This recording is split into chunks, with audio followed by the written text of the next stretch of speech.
Hey, what's going on, college basketball fans? It is Matty D here with College Basketball Eye Test. And today I'll be talking about betting March Madness on a budget. I would make money on college basketball and realize that I was giving all that money away to the casinos on blackjack. So instead of betting on blackjack, I'm just gonna focus on college basketball, and I'm gonna talk about some of my big picture tips for making money on the college basketball tournament. The number one rule, I think, is really that you need to have fun, you need to bet on the underdogs, and you need to kind of hedge your bets in a way. And especially in those first 2 days, as you have a load of games to pick from, and it may be overwhelming. And if this is your first time betting on March Madness or betting in general on sports, it may also be overwhelming. So I'm just gonna go over some big picture tips. And this is definitely not the video for the high rollers. So if you're gonna critique the dollar amounts that I'm throwing out there, then why don't you go pick on someone your own size.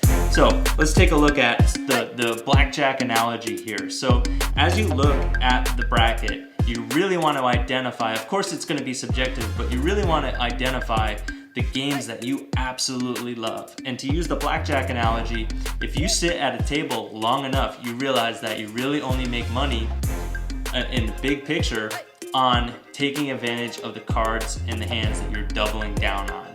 So the analogy here being that if you have an 11 and you're facing the dealer who has a bust card showing a 4, 5, or 6, you're gonna wanna double down on that hand. Take a look at the bracket, I like to look at individual days, so every day you have 16 games that you can play. I like to really narrow in on the best four, my favorite 4 games of that day, and I like to make sure that I'm putting basically double the amount that I would on those individual games. Let's call it my A games. I want to make sure that I'm betting on those games individually. And also I'm going to pair together all 4 of my A games together so that I am creating a parlay. But when I'm looking at my total investment, I don't want to be spending more than somewhere around 15% on parlays, because on the flip side, that is how the casino is making money on you.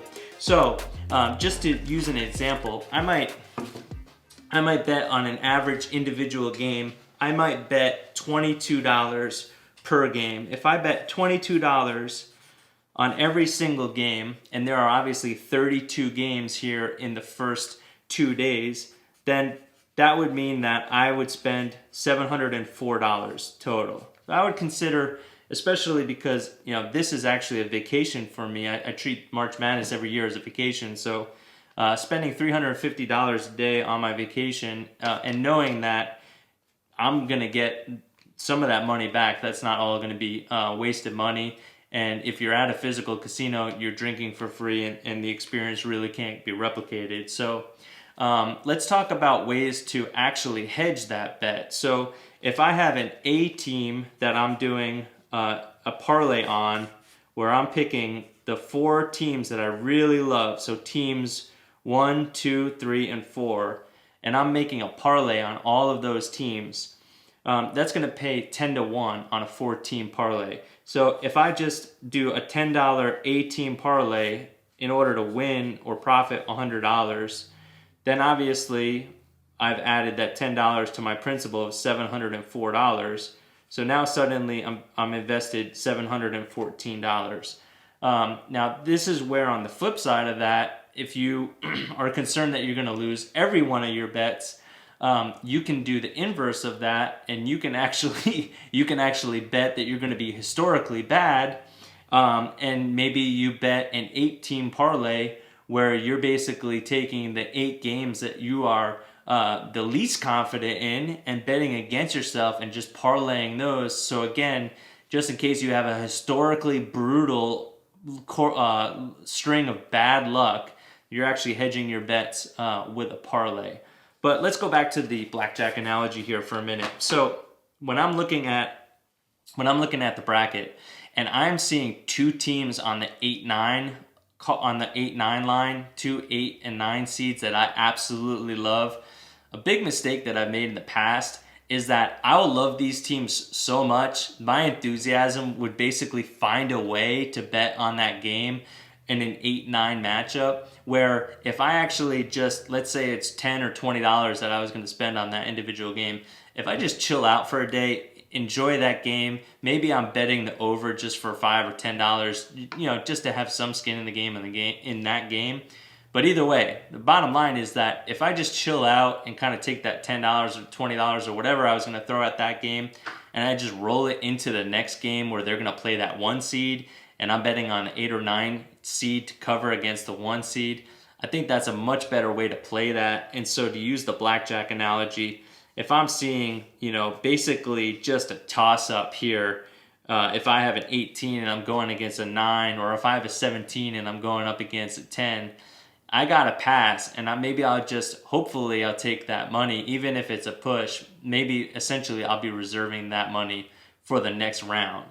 Another trend that I also see from year to year, and this will be the last sort of hypothetical blackjack hand here, but another trend that you'll notice from year to year is that there's always a team or 2 or 3 that sort of limps into March Madness. They're not playing well. Maybe earlier in the season, they were projected as a 3, 4, or 5 seed.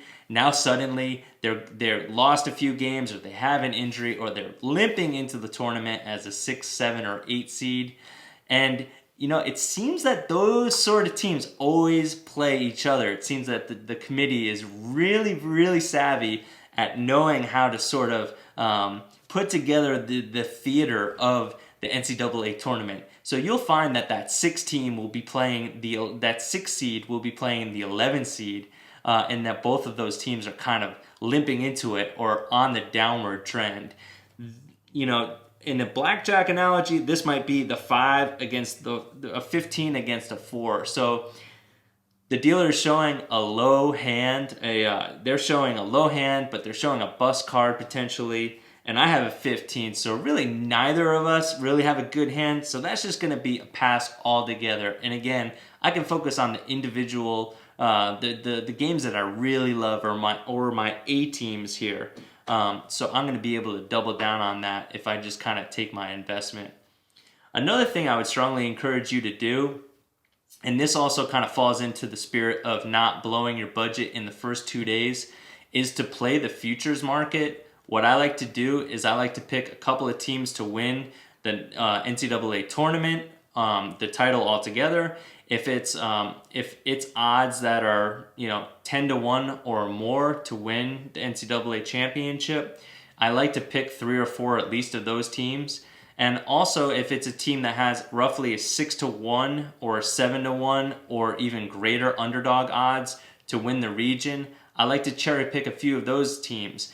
And that way, you're also not blowing your budget. If one of those teams advances into the Sweet 16 or into the Elite 8, you're really kind of extending how long you're able to enjoy that investment. Another golden rule that I love to follow, and that I even designed this t-shirt over, is that good dogs always cover the first half. If you're betting March Madness or sports betting in general for the first time ever, you might not even know that you can bet on the first half cover. So if Team A is playing Team B and Team A is favored by 8 points in the game, they might be favored 4.5 points in the first half. So I find that underdogs, if it's a good underdog and the favorite has never played this team before, maybe there's not a ton of film on them. This happens all the time with a 4 seed versus a 13 seed. This also happens with a 3 seed against a 14 seed, a 4 against a 13, a 2 against a 15. It looks like the favorite has no idea what hit them in the first half. But when they go into halftime and they make adjustments, they're able to recuperate and to give that underdog a spanking in the second half. But if you're betting on the first half on underdogs, that's really a great way, especially to kind of take your investment and maybe divide it up into different opportunities and gain strength that way. I really appreciate you guys checking this out. I hope you have a great March Madness and enjoy it responsibly. All the sports betting that's happening nationwide and it becoming legal in a lot more states across the country. And if you have some tips for me, or if you have some critiques of some of my methodology here, I'd love to see some constructive criticism in the comments. So go ahead and subscribe, comment, and share, and I'll continue this series, so check out the playlist in the description. Another link that you're gonna find in the description is what I like to do with haymakers. So not only do I like to identify the underdogs that I wanna double down on, but I also wanna pair those together for a low risk, high reward haymaker. So check out the link in the description for those haymaker methods that I like to follow.